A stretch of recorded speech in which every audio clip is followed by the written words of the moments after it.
그 다음에 이제 시형제 결혼법, 토지를 지키기 위한 이제 여러 가지 제도들이 있는데요. 이 시형제 결혼법은 신명기 25장 5절부터 10절 보시면은 그 시형제 결혼법이 아주 잘 나와 있습니다. 제가 읽겠습니다. 형제들이 함께 살다가 그 가운데 하나가 아들이 없이 죽었을 때에 그 죽은 사람의 아내는 딴 집안의 남자와 결혼하지 못한다. 남편의 형제 한 사람이 그 여자에게 가서 그 여자를 아내로 맞아 그 남편의 형제된 의무를 다해야 한다. 그래서 그 여자가 낳은 첫 아들은 죽은 형제의 이름을 이어받게 하며 이스라엘 가운데서 그 이름이 끊어지지 않게 해야 된다. 그 남자가 자기 형제의 아내와 결혼하는 것을 기뻐하지 않을 경우에 홀로 남은 형제의 아내는 성문 위에 회관에 있는 장로들에게 가서 남편의 형제가 자기 형제의 이름을 이스라엘 가운데서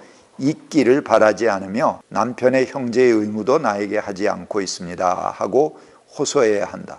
그러면 그 성읍의 장로들이 그를 불러다가 권면하여라. 그래도 듣지 않고 그 여자와 결혼할 마음이 없다고 하면 홀로 남은 그 형제의 아내가 장로들이 보는 앞에서 그에게 나아가 그의 발에서 신을 벗기고 그의 얼굴에 침을 뱉으며 말하기를 제 형제의 가문 세우기를 원치 않는 사람은 이렇게 된다 하여라. 그 다음부터 이스라엘 가운데서 그의 이름이 신 벗긴 자의 집안이다 이렇게 불릴 것이다. 이 시형제 결혼법, 남자가 있고 여자 이제 있는데 이 남자가 무슨 사고가 나서 죽었어요. 그러면 이 남자의 동생이 이 형수하고 살아야 돼요. 근데 그 둘째도 죽었어. 셋째가 또 살았어. 셋째도 죽었어. 이렇게 쭉 해서 7 형제가 전부 이 한 여자하고 살았네. 그러면 나중에 하나님 나라 가서 누구 짝이 되겠어요? 이거를 예수님에게 그대로 한 질문이죠. 예수님에게 이런 질문을 했어요. 바리새 사람들이. 그랬더니 예수님이 하나님 나라는 시집가고 장가가는 일이 없다. 이제 그렇게 답을 하셨습니다. 예수님이. 요게 바로 시형제 결혼법입니다. 그러니까 해계한 법인데 이 동생이 있는데 형수하고 결혼 안 하는 거예요. 그러면은 여기 신명기 25장의 이야기는 그 여자가 시동생을 데리고 지방의 장로, 가장 이제 어른이죠. 에게 데리고 가요. 가서 이놈이 형제의 의무를 하지 않는다. 그렇게 얘기하면 이제 그 장로가 타이르는 거예요. 야, 이놈아 그렇게 사는 게 아니다. 타이르는데 타일러도 안 들어. 그러면은 성문 앞은 이제 사람들이 제일 많이 소통하는 곳이에요. 들어가는 사람, 나가는 사람 전부 성문을 통과해야 되잖아요. 그러니까 가장 번화가라고 볼 수가 있어요. 그 성문 앞에 사람들이 제일 많이 모이는 곳에 가서 그 형제의 신을 벗겨요. 그리고 얼굴에다가 침을 뱉고 그 신으로 두들겨 패는지 그러면서 제 형제의 가문 세우기를 원치 않는 사람은 이렇게 된다 그러고 아주 망신을 주는 거죠. 그러면 그 집안은 저거 신벗긴 자의 집안이다. 그러면 아주 쌍놈의 집안이다 하는 게 온 그 이스라엘 사회에 소문이 나는 거죠. 완전히 찍히는 게 되는 거죠. 그것이 이제 이 여자의 권리다 하는 거예요. 왜 그럼 이런 법이 되느냐? 재산을 물려줄 때 이 남자가 죽으면은 여자에게 물려줄 수가 있어요. 고대 근동의 다른 사회에서는. 그리고 대개 남자가 죽으면 여자에게 물려주잖아요. 아내에게. 그런데 또 근친 결혼을 금하거든요. 그래서 결혼은 자기 지파 내의 사람하고 할 수 없어요. 그래서 타 지파의 여자를 데려와서 결혼해야 돼요. 여러분 근친 결혼하면은 많은 문제가 생길 수 있는 것 잘 아시죠? 근친은 이제 유전자가 되게 비슷하단 말이에요. 이런 사람하고 비슷한 근친하고 같이 결혼해. 그러면은 이 센 부분은 확 더 세지고 이 약한 부분은 더 확 약해지죠. 그러면은 머리는 기가 막히게 좋은데 여기 약한 부분이 너무 약해서 잘 몸을 못 움직인다든가 그렇게 되면 보통 평균적인 사람이 건강한 거거든요. 뭐든지 너무 한쪽으로 굉장히 발달했지만 한쪽으로 제대로 역할을 못한다든가 그러면은 그 사회에서 살아가기가 어렵잖아요. 그런 것을 막기 위해서 근친끼리 결혼을 금하는 겁니다. 그러니까 이 사람은 머리는 기가 막히게 좋은데 같이 결혼하는 여자는 머리는 뭐 그냥 그런데 뭐 운동을 기가 막히게 잘한다든가. 그럼 아주 좋은 결합이죠. 그러면은 머리도 적당하고 운동도 적당히 잘하고 이런 결합이 되니까 좋은 이세들이 나올 수가 있어요. 근데 너무 한쪽으로만 비슷하게 치우치면은 근친 결혼이 돼서 상당히 어려운 장애가 생긴다든가 그렇게 할 수 있다는 거죠. 그래서 결혼은 타지파의 여자하고 해야 됩니다. 그래서 대개 타지파의 여자하고 결혼했는데 남자가 죽었을 때 재산을 여자에게 상속해버리면 아까 뭐 지파 외에 땅을 넘기게 되는 거죠. 다른 지파의 여자에게 땅을 넘기게 되는 거잖아요. 그러면은 이 토지 제도가 무너지겠죠. 그래서 밑에 시동생이 이 형수하고 결혼해서 죽은 형의 아들을 낳아주는 거예요. 아들이나 딸을. 상속자를 대주는 거죠. 그러면은 이 아들이나 딸이 재산을 물려받게 하고 어머니는 그 어머니의 권리로서 거기서 함께 살 수 있는 거예요. 그러면은 죽은 형님의 가문이 계속 이어갈 수 있는 거죠. 그래서 토지를 지키기 위해서 우리가 보기에는 좀 무리스러운 그런 제도를 이스라엘 사회가 가지고 있는 거예요. 왜 그런 제도가 가지고 있느냐? 이게 중요해요. 이런 이상한 제도를 왜 가지고 있는가? 그 근본이 토지의 평등 제도를 지키기 위해서 그렇다 하는 게 핵심입니다. 시형제 결혼법 따로 알고 여러분들이 뭐 결혼법 하고 토지 물려주는 법 이거 다 따로 알았을 거예요. 가만히 보면은 왜 이런 제도가 나왔는가 하는 걸 보면 토지의 평등 제도에 있다 하는 게 제 논문입니다. 여러분들은 다른 데서는 이런 걸 연결해서 들을 수가 없어요. 창세기 38장에 보면은 다말의 이야기가 나옵니다. 이것도 아주 해괴한 이야기인데요. 한번 그 이야기를 볼까요? 창세기 38장 유다의 아들이 있는데 첫 번째 아들은 엘이고 두 번째 아들은 오난, 세 번째 아들이 셀라. 근데 엘이 결혼했어요. 여자가 다말이에요. 유명한 다말, 예수님 족보에도 나오는 여인이죠. 무슨 이유인지 이 첫 번째 아들인 엘이 죽었어요. 자, 그러면 두 번째인 오난이 시형제 결혼에 의해서 다말하고 동침을 하는 거예요.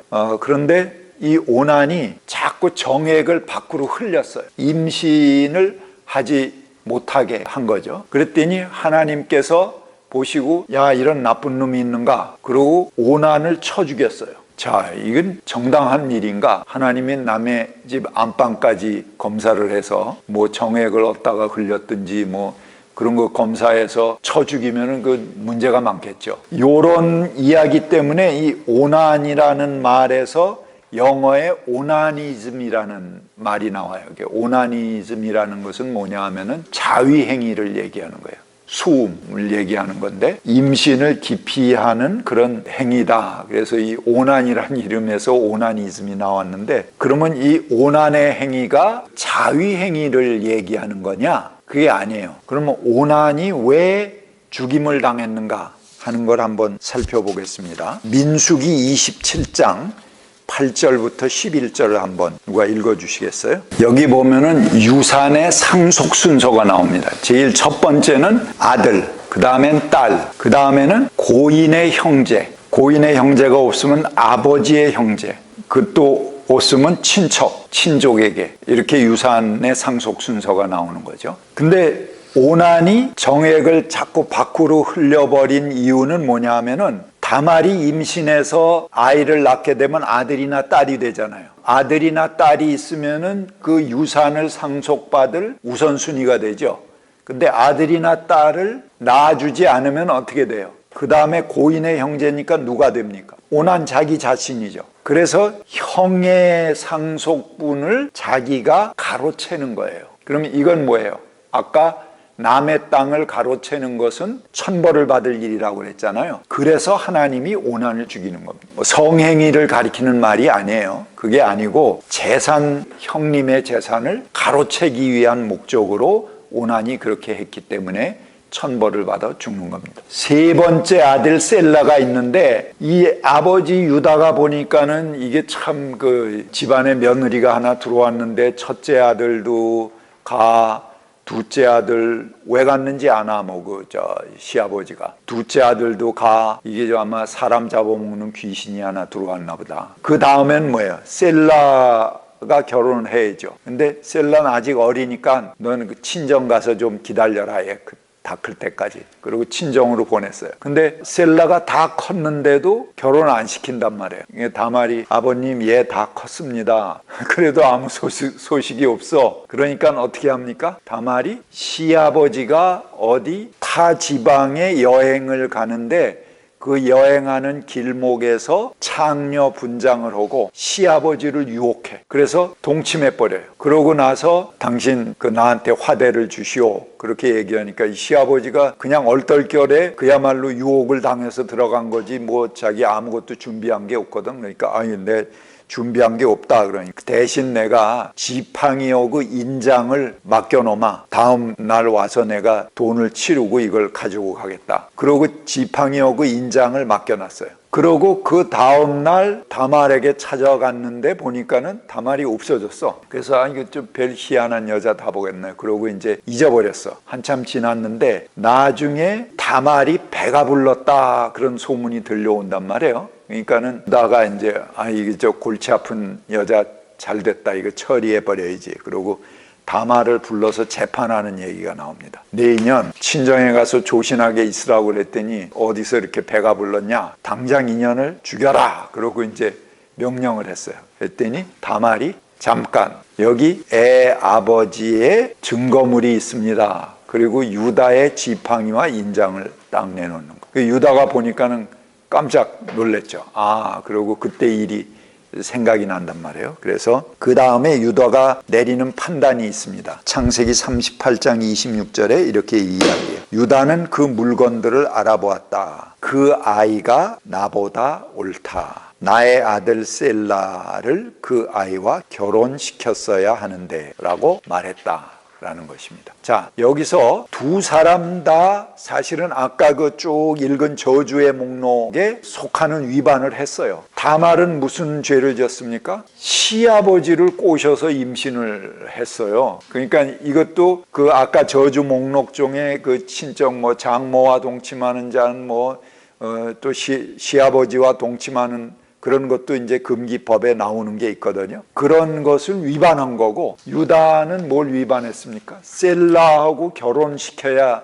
됐는데 그걸 안 시켰다 하는 거예요. 그러니까는 둘 다 위반이 있는데 유다의 판단엔 다말의 죄보다 자기 죄가 더 크다 하는 거예요. 결혼시켰어야 했는데 하는 게. 이게 뭐냐면 시형제 결혼법이라는 것은 토지제도와 관련이 있다 하는 것입니다. 시아버지와 동침하는 아주 가장 그 사회의 기본적인 법을 깬 거잖아요, 다말도. 그런데 그거보다도 오히려 토지를 유산시키지 않는 그 법에 문제가 있다, 이렇게 보게 된 거죠. 시아버지가 며느리와 동침하면 둘 다 사형에 처해야 한다. 그들이 한 짓은 망측한 짓이다. 그들은 자기 죄값으로 죽는 것이다. 둘 다 사형에 처해야 되는 거죠, 원래. 그 다음에 레위기 20장 21절에 보면 형수나 제수를 데리고 살면 이것 또한 역겨운 짓이다. 자기 형제의 몸을 부끄럽게 한 것이므로 그들 역시 자손을 보지 못할 것이다. 원래 형수와 살거나 제수와 서로 엮이게 되는 것은 금하는 일이에요. 그러나 특별히 이런 토지 상속과 관련해서 연관될 때는 이 시형제 결혼법이 예외로 인정되는 법이다 하는 것이죠. 그러면은 여기에 딸이 재산을 상속받는 경우는 어떻게 되겠습니까? 아까 근친 결혼이 안 된다고 그랬죠. 그러면 또 다른 남자랑 결혼하게 되면 이 딸의 재산이 그 남자 지파에 다른 지파로 또 가게 될 거잖아요. 그러면 이 딸이 재산을 물려받은 경우는 어떻게 해야 되느냐 하는 게 그대로 성경에 나와요. 민수기에 그 모세에게 한 질문으로 나옵니다. 그랬더니 모세가 뭐라고 답합니까? 민수기 36장 6절부터 9절 한번 읽어보세요. 그래서는 슬고부와 딸들의 경우를 두고 이렇게 명하셨다. 그 딸들은 자기들의 마음에 드는 남자가 있으면 누구하고든지 결혼할 수는 있다. 그러나 그들이 속한 조상 지파의 가족에게만 시집갈 수 있다. 이스라엘 자손의 지파 유산이 이 지파에서 저 지파로 옮겨지는 일이 없어야 이스라엘 자손이 제각기 자기 조상으로부터 물려받은 지파의 유산을 그대로 간직할 수 있을 것이다. 이스라엘 자손의 지파 가운데서 유산을 받은 딸들은 누구나 자기 조상 지파의 가족에게로 시집가야 한다. 그래야만 이스라엘 자손이 지파마다 조상으로부터 물려받은 유산을 간직할 수 있을 것이다.